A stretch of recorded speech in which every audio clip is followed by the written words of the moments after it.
Price the Lord, ஹல்லேலூயா. கிறிஸ்துவுக்குள் பிரியமானவர்களே, இந்த அருமையான காலை வேளையிலும் தேவ சமூகத்துக்கு வந்த உங்கள் ஒவ்வொருவரையும் இயேசுவின் நேற்று நாமத்தினாலே அன்பின் வாழ்த்துக்கள். இந்த நாளிலும் 2 ராஜாக்கள் 20ஆம் அதிகாரம் 5வது வசனத்தை அடியேன் வாசிக்கிறேன்.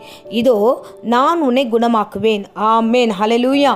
என் கர்த்தர் இந்த காலை வேளையில் உங்களிடத்துல சொல்கிறார், நான் குணமாக்குவேன், நான் வந்து உங்களை குணமாக்குவேன் என்று கர்த்தருடைய வேதம் சொல்லுகிறது. ஏன்னா இன்னைக்கு இருக்கிற காலகட்டங்களில் நிறைய ப்ரெஷரு, நமக்கு நிறைய பிரச்சனைகள் அதிகமாக இருக்கிறது. எதை எடுத்தாலும் பிரச்சனையாக இருக்கிறது. ஸோ ஒரு சிலருக்கு சரீர பிரகாரமான வியாதி, ஒரு சிலருக்கு பார்த்திங்கன்னா மனவியாதி, இப்படியாக இருக்கிற அந்த வியாதிகள், பலவீனங்கள், யாருக்கிட்டையும் சொல்ல முடியாது, ஷேர் பண்ண முடியாத சில விதமான காரியங்களை கர்த்தர் சொல்லுகிறார். உன் மனதில் இருக்கிற வியாதியை நான் குணமாக்குவேன், உன் சரீரத்தில் இருக்கிற வியாதியை நான் குணமாக்குவேன் என்று சொல்கிறார்.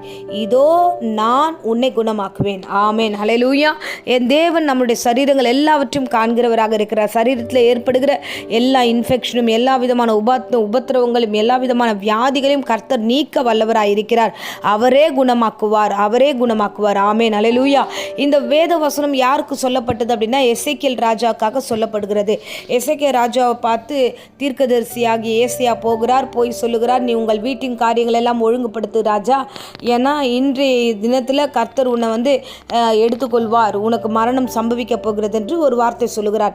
இந்த செய்தியை கேட்ட உடனே அவன் வந்து மனம் நொந்து ஆண்டவர் சமூகத்தில் போய், ஆண்டவரே நான் மரித்து போவேன் என்று இது விதமாய் சொல்லுகிறாரே, நான் என்ன பண்ண முடியும்னு சொல்லிட்டு அவர் சுவர்புறமாக திருப்பி தேவனை நோக்கி ஜெபிக்க ஆரம்பிக்கிறான், விண்ணப்பம் பண்ணுகிறான்.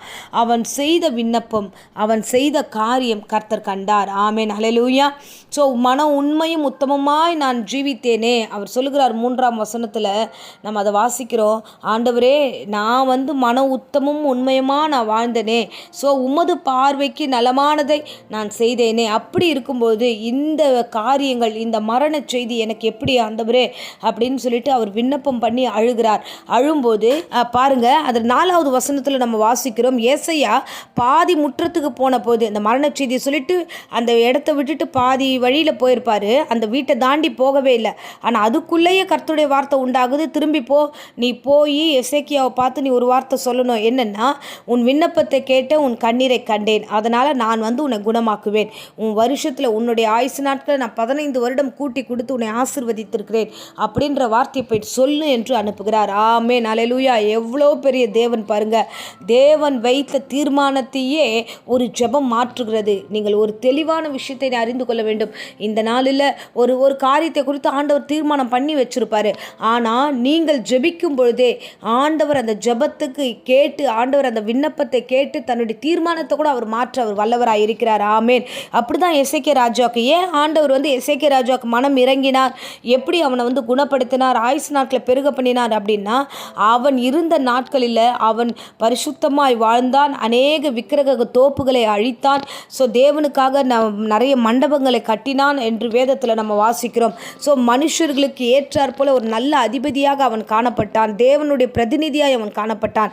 ஆகையால் தான் அவனே சாட்சி சொல்கிறான், ஆண்டவரே நான் மன உத்தமும் உண்மையுமா நான் நடந்தேனே, எனக்கே இந்த பிரச்சனை, எனக்கே இன்னைக்கு நிறைய பேருடைய வாயில் அதுதான் இருக்குது, ரட்சிக்கப்படாதவங்க நல்லா இருக்கிறாங்க, ரட்சிக்கப்பட்ட எனக்கே இந்த உபத்திரமோ, ஸோ நான் வந்து எங்கள் வீட்டை ஏன் இப்படி ஆண்டவர் சோதிக்கிறார், எங்களுக்கு மட்டும் ஏன் இது நடக்கிறது, எங்களுக்கு மாத்திரம் இந்த காரியத்தை ஏன் ஆண்டவர் அனுமதித்தார், இப்படியெல்லாம் நம்ம நிறைய கேள்விகளை நம்ம கேட்குறோம் பாருங்க.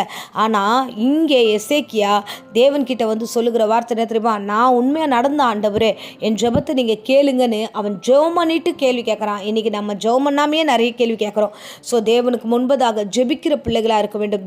ஜெபம் பண்ணா உங்களுடைய தீர்மானத்தை கர்த்தர் மாற்றுவார், அழகாய் திருப்பி விடுவார், அந்த சக்கரத்தை அப்படியே திருப்பி விடுவார், தலைகீழாக காரியங்கள் மாறுதலாய் மாறும். ஆமேன், ஹல்லேலூயா.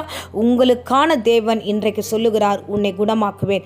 நீ ஆத்ம ரீதியாக யாராவது ஒரு வார்த்தை சொல்லிட்டாங்கன்னு ஹர்ட் ஆகிருக்கீங்களா, ரொம்ப கஷ்டத்தோடு இருக்கீங்களா, என்னடா இப்படி ஆயிடுச்சு, வீட்டில் இப்படிப்பட்ட சூழ்நிலைகள் மாறி இருக்கே, சுச்சுவேஷன் மாறி இருக்கே அப்படின்னு ஒரு மனக்குழப்பத்தில் இருக்கீங்களா, இன்றைக்கு கர்த்தர் உங்கள் மன நோயை ஆண்டவர் குணப்படுத்துவார். ஒருவேளை சரீர வியாதியோடு போராடி மாத்திரம் மருந்தோடவே வாழ்ந்துக்கிட்டு இருக்கீங்க, என்ன ஆண்டவரே இது என்னுடைய வாழ்க்கையை விட்டு போகாதா என்று மனக்குழப்பத்தோடு கூட இந்த வேளை கண்ணீரோடு இருந்தீங்கன்னா, இன்றைக்கு கர்த்தர் சொல்கிறார், ஷுவர்லி நான் வந்து உன்னை குணமாக்குவேன், நான் உன்னை வந்து ஹீலிங் பண்ணுவேன், உனக்கு ஹெல்ப் பண்ணுவேன், நான் கூட இருப்பேன் என்று கர்த்தர் சொல்கிறார்.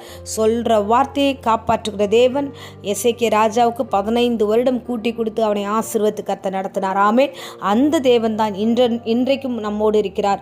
உங்களையும் என்னையும் ஆசீர்வதிக்கிறவர். இப்போதும் அடியேன் உங்களுக்காக ஜெபிக்கிறேன். அன்பு ரட்சகா, எசேக்கியேலுக்கு செய்த அற்புதத்தை போல கர்த்தாவே என் பிள்ளைகளுக்கும் அடியனுக்கும் நீ செய்தருள்வீராக.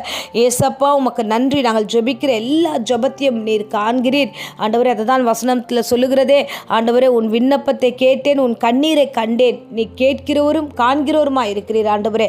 அப்பா, நீர் கேட்டவைகளையும் ஆண்டவரே நீ கண்டவைகளையும் எங்களை கொண்டு ஆசீர்வதிக்கிற கிருபைக்காக ஸ்தோத்திரம். நாங்களும் ஆண்டவரே இந்த வேளையில் ஒருமனப்பட்டு ஜெபிக்கிறோம். யாரெல்லாம் வியாதியோடு பலவீனத்தோடு மனவியாதியோடு இருக்கிறார்களோ எல்லா விதமான வியாதிகளும் இயேசுவின் நாமத்தினாலே நீங்கி போகட்டும். பூரண சுக ஆரோக்கியத்தை சரீரத்தில் கட்டளிடுங்க ஆண்டவரே. எந்த நாசமோசம் அணுகாமல் பாதுகாத்துக்கொள்ளுங்க. போக்கும் வரத்துமான வழியெல்லாம் காத்துக்கொள்ளும், தொடர்ந்து வழிநடத்தும். இயேசுவின் நேற்று நாமத்தினாலே ஆசீர்வாதத்தை ஒப்புக் கொடுக்கிறேன் ஜீவனுள்ள நல்ல பிதாவே. ஆமேன். ஆமேன். Praise the Lord.